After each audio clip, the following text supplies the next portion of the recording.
मैं सत्य हूँ, वो सत्य जिसके आगे आकाश, सूर्य, चंद्रमा, ग्रह तारे और समस्त पृथ्वी उसे दंडवत करती है, जिसके बिना प्रत्येक मनुष्य का जीवन अर्थहीन है, अपूर्ण है, क्योंकि संपूर्णता तो मुझ में कायम है। अर्थात मैं संपूर्ण हूँ। मेरा अस्तित्व युगानुयुग से है। मैं आज भी हूँ, मैं कल भी रहूंगा और मैं तब भी था जब परमेश्वर नबियों के माध्यम से अपने लोगों से बातचीत किया करता था। क्या आप नबी का अर्थ जानते हैं?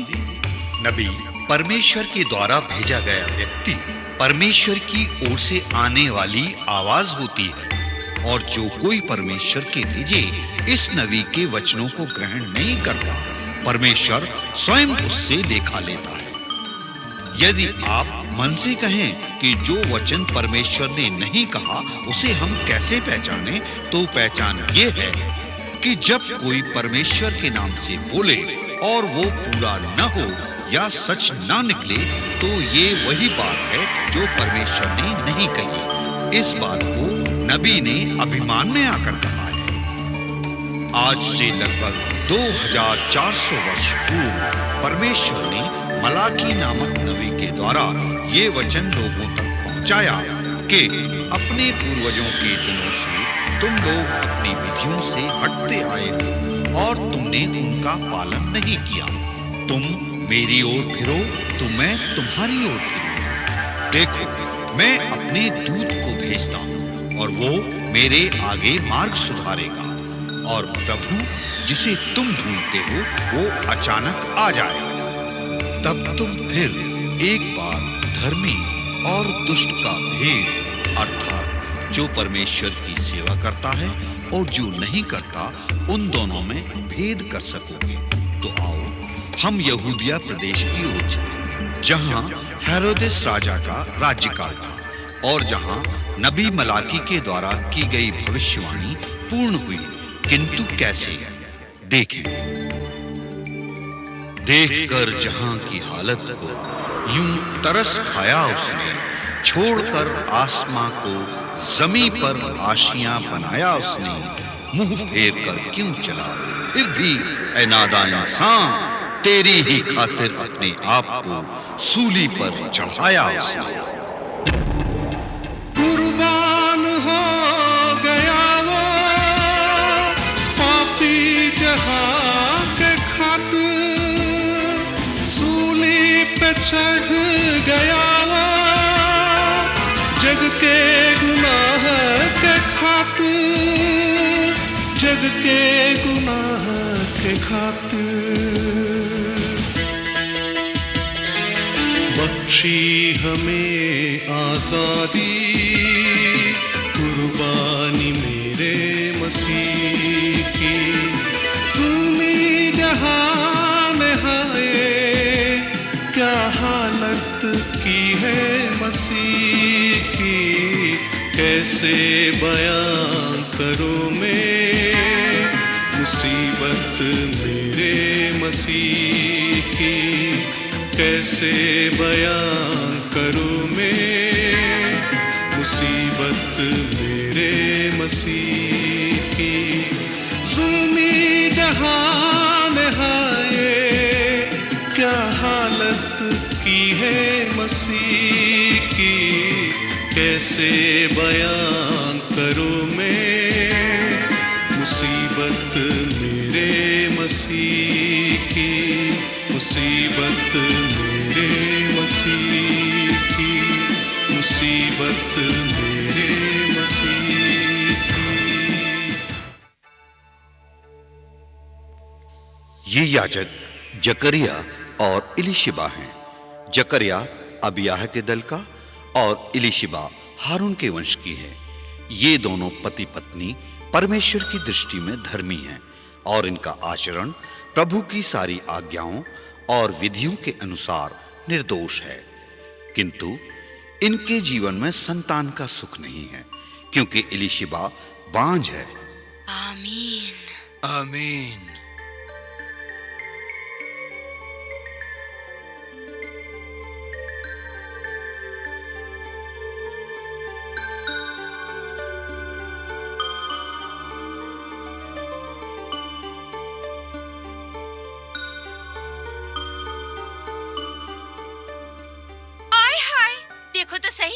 आज हमसे पहले पानी भर रही है। कौन है? अरे वही बांझ इलिशबा, जो कि नारी जाति के नाम पर कलंक है। हन्ना, ऐसे नहीं कहते हन्ना, हम भी तो नारी है। लेकिन बांझ नहीं है, परमेश्वर के अनुग्रह से हमारी तो संतान है। इसका ब्याह तो हमसे पहले हुआ था, लेकिन अभी तक संतान नहीं हुई। क्यों? परमेश्वर ही जाने, ना जाने इसने कौन सा पाप किया है जो अभी तक इसकी कोख बांझ है। चुप रहे हन्ना, एक दिन भी ऐसा नहीं जाता उस बेचारी मजबूर के ऊपर तो ताने नहीं कसती है। आय हाय, तुझे तो ऐसे बुरा लग रहा है जैसे इलिशबा नहीं तू ही बांझ है।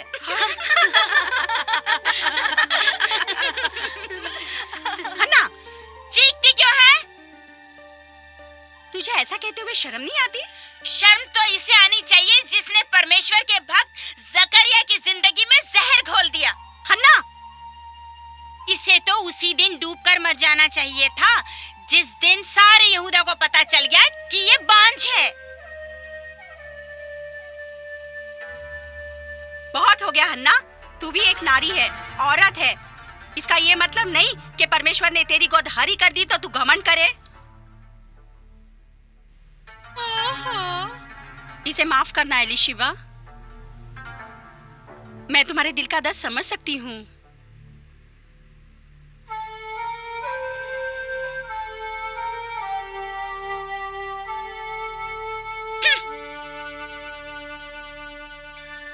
परमेश्वर ही जाने, ना जाने इसने कौन सा पाप किया है जो अभी तक इसकी कोख बांझ है। बांझ है। इसे तो उसी दिन डूबकर मर जाना चाहिए था जिस दिन सारे यहूदा को पता चल गया कि ये बांझ है। कि ये बांझ है। कि ये बांझ है। कि ये बांझ है। कि ये बांझ है। नहीं, नहीं,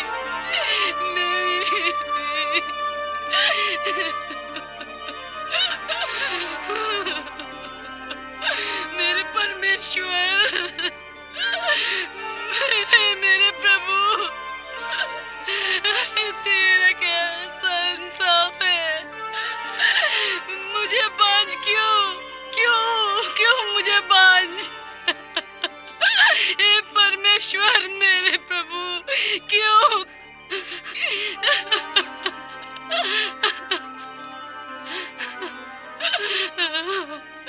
शिवा, मेरी तरफ देखो, मेरे पास बैठो।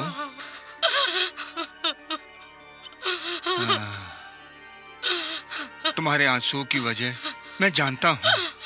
लोग बहुत कुछ कहते हैं, लेकिन तुम्हें इन बातों पर ध्यान नहीं देना चाहिए। एलीशिबा, यदि तुम बांझ हो तो इसमें तुम्हारा कोई दोष नहीं है। आखिर में भी तो औरत एलीशिबा, मेरे कान माँ शब्द सुनने को तरसते रहे। मैंने बर्दाश्त कर लिया और वही कान बांझ बांझ बांझ सुनते सुनते। अपने आप को संभालो एलीशिबा। और कितना संभालूं? आप हमेशा मुझे हिम्मत देते रहे, यहाँ तक कि सारी जवानी इसी इंतजार में बीत गई कि आज नहीं तो कल परमेश्वर हमारी प्रार्थनाओं को उत्तर देगा। लेकिन कुछ हासिल नहीं हुआ। मैं जानता हूँ एलीशिबा, तुम्हारे सब्र का बांध टूट चुका है। तुम्हारी आत्मा घायल हो चुकी है एलीशिबा। फिर भी तुमसे यही कहूंगा, बांझ नारी के विषय में परमेश्वर ने जो कहा है उसे मत भूलो। परमेश्वर ने कहा है, ए बांझ, तू जिसने पुत्र उत्पन्न नहीं किए, जय जयकार कर, परमेश्वर की जय जयकार कर। तू जिसे जच्चा जैसी पीड़ा नहीं हुई, ऊंचे स्वर में जय जयकार कर और जोर जोर से पुकार, क्योंकि त्यागी हुई के लड़के सुहागिन के लड़के से अधिक होंगे। याद आया एलीशिबा, परमेश्वर की इच्छा हम कभी नहीं समझते, परंतु मैं सिर्फ इतना जानता हूं, जो कुछ भी होता है वो परमेश्वर की महिमा के लिए होता है। परमेश्वर मुझे माफ करे। और हाँ, मैं सांसारिकता में ईश्वर को भूल गई थी, जबकि परमेश्वर कुम्हार है और मैं मिट्टी हूँ, और ये अधिकार उन्हें है, जैसा चाहे कर सकता। हालेलुया।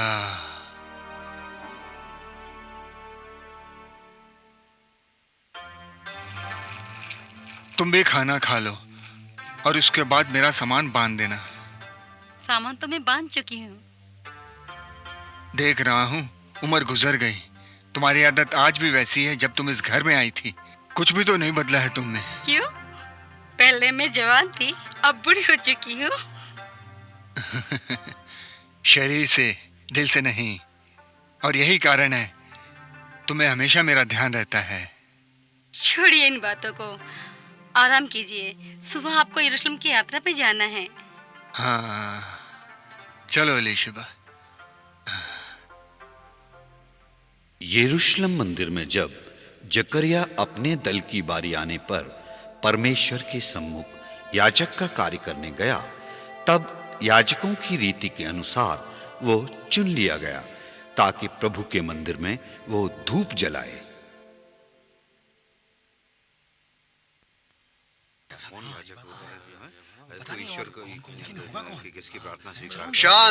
शांत रहिए। याजक जकरिया चुन लिए गए हैं। सुनिए, वेदी पर धूप जलाने का समय है, इसलिए आइए हम सब एकत्र होकर प्रार्थना करें। परमेश्वर की स्तुति हो। चलो द्वार पे तेरे पूजन को मैं, द्वार पे तेरे पूजन को मैं हाथ पसारे आया। भर दी तूने खाली झोली, भर दी तूने खाली झोली, जीवन दीप जलाया, जीवन दीप जलाया। द्वार पे तेरे पूजन को मैं आया।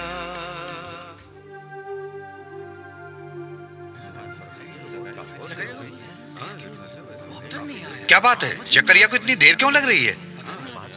ऐसा तो पहले कभी नहीं हुआ। कहीं उसे कुछ हो तो नहीं गया?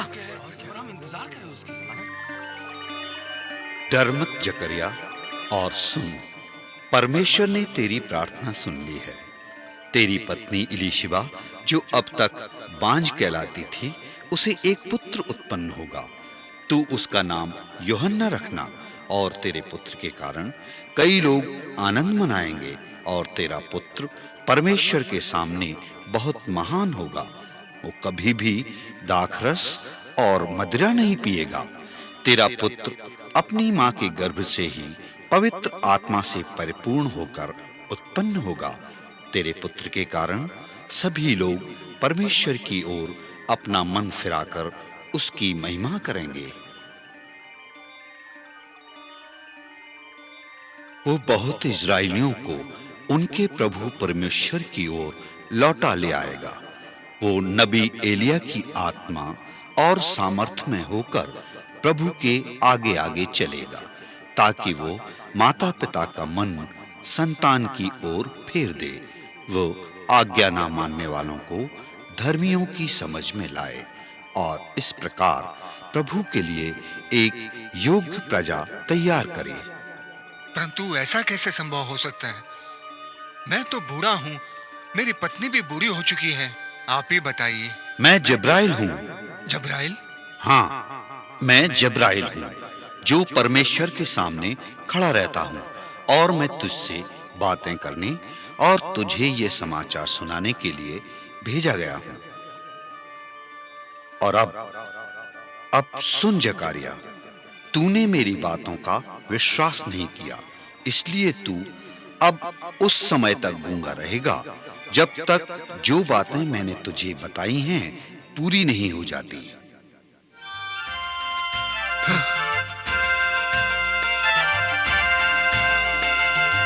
टूट चुकी थी मन की आशा, टूट चुकी थी दिलाशा, पल भर में जीवन में तूने अद्भुत हर्ष जगाया। करके रहम प्रभु तूने मेरा सूना चमन खिलाया, सूना चमन खिलाया।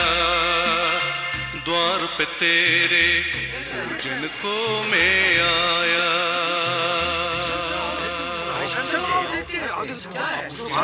अरे अरे वो कुछ बोल नहीं पा रहा है। क्या हुआ? बोल नहीं सकता क्या? क्या बात है? इतनी देर क्यों लगा दी? तुम कुछ बोलते क्यों नहीं? शायद उसने बोलने की शक्ति खो दी है। उसने स्वर्गदूत को देखा है। जकरिया जब अंदर गया तो ठीक था, गूंगा कैसे हो गया? इसके गूंगेपन से लगता है इससे परमेश्वर का दर्शन प्राप्त हुआ है। हाँ, मेरा भी यही विश्वास है। भाई मैं डर गया। कुछ गड़बड़ हुआ। जकरिया, तुम्हें परमेश्वर का दर्शन मिला है? क्या तुम्हें परमेश्वर के स्वर्गदूत को देखा है? ऐसा लगता है परमेश्वर को देखा? कह रहा है वो देखा उसने। परमेश्वर की महिमा हो। परमेश्वर की महिमा हो। अभी हमको कुछ संदेश दिया है। लेकिन ये किस प्रकार का दर्शन था जो गूंगा बना देता? परमेश्वर की बात अलग है, लेकिन जो भी करता है प्रत्येक के लिए अच्छा ही करता है। शायद वो हमको कुछ इशारे से समझा। आओ हम लोग चलें। हाँ चलिए। यरूशलेम में जब जकारिया के याजकी सेवा के दिन पूरे हुए तो वो अपने दल के साथ घर को लौट पड़ा।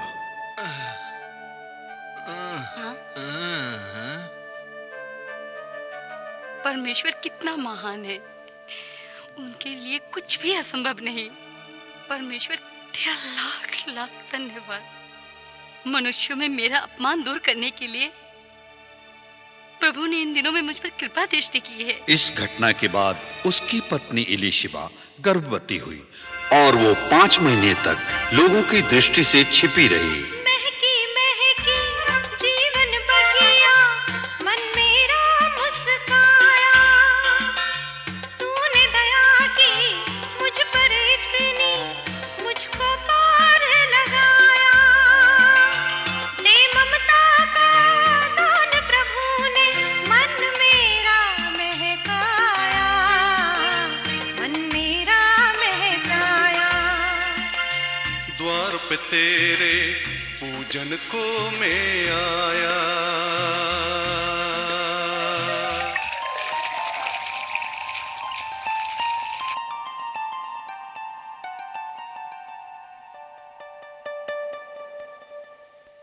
वो देखो, बांझ आ गई। कैसी हो रिविका? तुम लोग कैसे हो हन्ना? हम सब ठीक है, लेकिन तुम बताओ, इतने महीनों से तुम दिखाई नहीं दी। अरे क्या लोगों को मुंह दिखाएगी? इसके बांझ होने का अफसोस तो जकरिया को होगा ही। अब तो वे इसकी वजह से गूंगे भी हो गए हैं। मुझे पूरा यकीन है ये सब इसकी वजह से है। बस कर हन्ना, हर बात की एक हद होती है। इसे कहने दो। यही नहीं जानती उनके गूंगे होने का कारण। कारण? मंदिर में उन्हें स्वर्गदूत जिब्राइल का दर्शन हुआ है। उन्होंने जिब्राइल स्वर्गदूत की बातों पर विश्वास नहीं किया, इसलिए वो गूंगे हो गए हैं। क्या? क्या तुम्हें मालूम है स्वर्गदूत ने क्या कहा? क्या तुम्हें मुझ में कोई अंतर दिखाई नहीं देता? मैं माँ बनने वाली हूँ। सच? सच? परमेश्वर की स्तुति हो। इस उम्र में सब परमेश्वर की महिमा है और उसका धन्यवाद हो। अगर तुझमें अब भी इंसानियत बाकी है तो जाओ इलिशिबा से माफी मांगो। तू उम्र भर उसे कोसती रही और वो तेरे तानों को सहती रही, लेकिन आज वो तेरे तानों को हंसी में उड़ाकर चली गई। बस कर रिबेका, बस कर। और अगर तू परमेश्वर को मानती है तो जा अपने पश्चाताप के आंसू से लगाए हुए इलिशिबा के ऊपर कलंक को धो डाल। तेरी आत्मा को भी सुकून मिल जाएगा।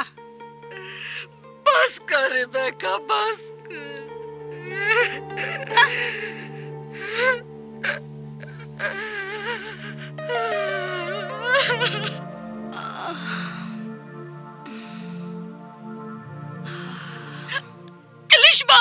एलिशबा, क्या बात है हन्ना? तुम इतनी घबराए क्यों हो? कोई तुम्हारे पीछे है? हाँ एलिशबा। कौन?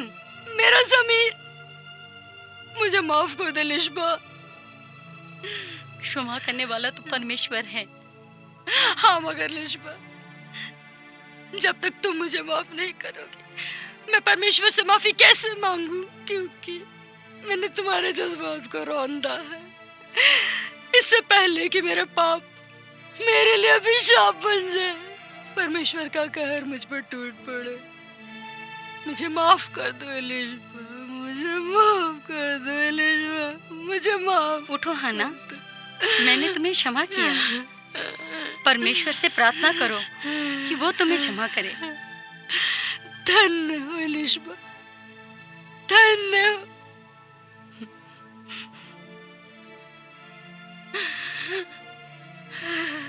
जाओ, शांति से जाओ। जाओ, शांति से जाओ। जाओ ना। धन्यवाद प्रभु।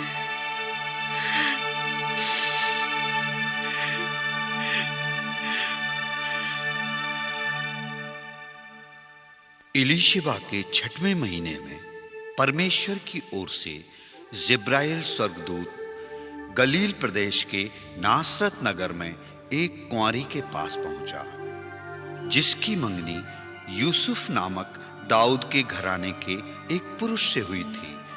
उस कुंवारी का नाम मरियम था। हे मरियम, आनंद और जय तेरी हो, तुझ पर परमेश्वर का अनुग्रह हुआ है, प्रभु तेरे साथ है। मरियम, भयभीत ना हो, क्योंकि परमेश्वर का अनुग्रह तुझ पर हुआ है। और देख, तू गर्भवती होगी और तेरे एक पुत्र उत्पन्न होगा। तू उसका नाम यीशु रखना। वो महान होगा और परम प्रधान का पुत्र कहलाएगा। और प्रभु परमेश्वर उसके पिता दाऊद का सिंहासन उसको देगा, और वो याकूब के घराने पर सदा राज्य करेगा, और उसके राज्य का अंत ना होगा। ये क्यों कर होगा? मैं तो कुंवारी हूँ। पवित्र आत्मा तुझ पर उतरेगा और परम प्रधान की सामर्थ तुझ पर छाया करेगी। इसलिए वो पवित्र जो उत्पन्न होने वाला है परमेश्वर का पुत्र कहलाएगा। और देख, तेरी कुटुंबिनी इलीशिबा को भी बुढ़ापे में पुत्र होने वाला है। यह उसका जो बांझ कहलाती थी 6वां महीना है, क्योंकि परमेश्वर के लिए कुछ भी असंभव नहीं है। मैं प्रभु की दासी हूँ, मुझे तेरे वचन के अनुसार हो। गोदी में आएगा आँखों का तारा, जग का पालनहारा। दूर करेगा गम वो हमारे, बनकर अपना सहारा। प्रभु से हमको वरदान मिला। परमेश्वर तेरी महिमा हो।